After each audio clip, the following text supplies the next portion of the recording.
So The Luminaries is a book that feels like it should be a 5-star book, but in reality, it's only like a 3-star book. It didn't really grab me at all, which kind of blew my mind because if someone had described this book to me, Princess Bride style, before I read it, they would have had me like hook, line, and sinker. It has long lost siblings and seances and illegitimate sons, long lost riches and revenge and mysterious hidden letters. You have mistaken identities, you have the hunt for gold, you have voyages across the world, all told through this really curious philosophical narrator. I mean, I'm in. Like, at this point, I am fully in. Like, it sounds like a Victorian wet dream, for crying out loud. But it doesn't deliver fully on that promise, at least not for me.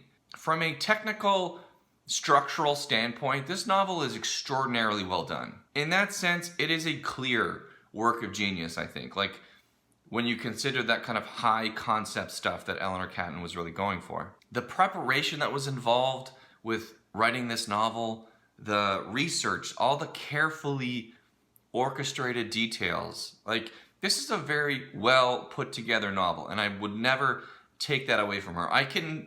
Objectively, I can see why it won the Booker. Especially given her age, like just someone writing this accomplished a novel at what, 28 I think she was, is mind-blowing. I can't believe this person wrote this book at this age. It blows my mind. But at the same time, the book is 800 plus pages long, and after 800 pages, I didn't feel anything.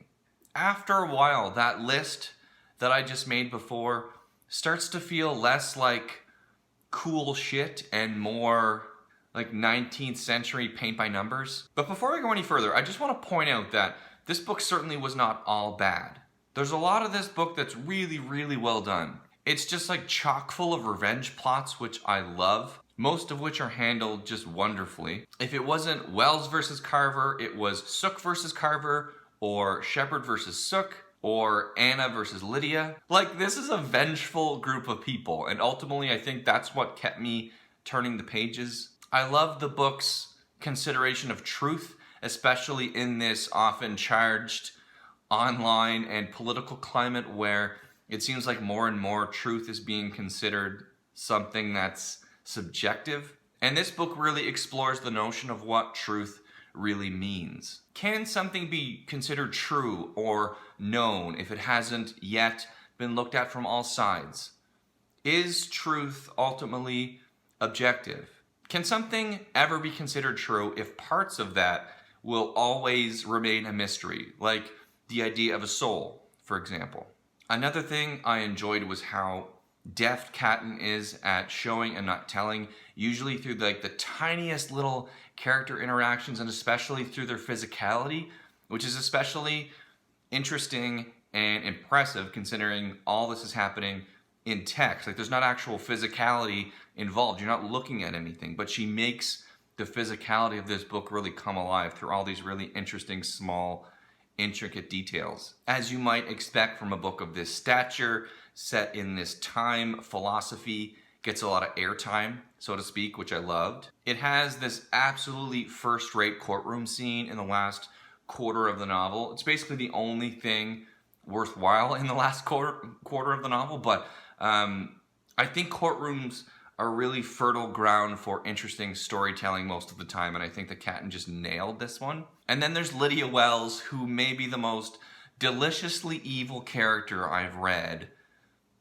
maybe ever. I just loved her. Watching her be this like chameleon who's like slightly different with every character she interacts with was just fascinating to me, and I'm so excited that they cast Ava Green to play her in the inevitable TV adaptation, because I think she's just perfect casting for her. That being said, when I think about all the things I didn't like about this book, the list just ends up being longer and more affecting. The thing that probably bothered me the most was how many of the main characters just fade into the background by like the middle part of this book. Like, I expended so much energy and so much time trying to keep track of everyone and how they kind of interact with Walter Moody's narrative at the start of this book, because you could tell right away there's going to be a lot of characters. This book is going to have a lot of plot, and the connections between all these people was going to be important. But eventually, this original council of 13 people you meet at the start of the book ultimately becomes irrelevant. It was so infuriating to me. It felt like I had wasted so much of my time. The astrology angle, which I feel was sold as this brilliant twist on the novel and the feature that really separated Catton's novel from all the other novels nominated from the Booker that year, I felt was just ultimately unconvincing. The horoscope charts, the chapter titles that make reference to the zodiac, the lunar cycle that establishes the narrative structure of the book, it all just feels like it was a lot of work on her part, and it added very little. They're all like neat details, but do they add anything to the narrative, really? I contend that she could have wrote this book without these framing devices and changed next to nothing about the book. It would have ultimately been the same story. Like, does a reader need overt references to Pisces to see themes of twinship? Like, no. Like, the connections are often so apparent that pointing out these things doesn't really do anything. It's already so right in front of your face. Clearly, it's an incredibly thought out and well-researched book, but like, okay.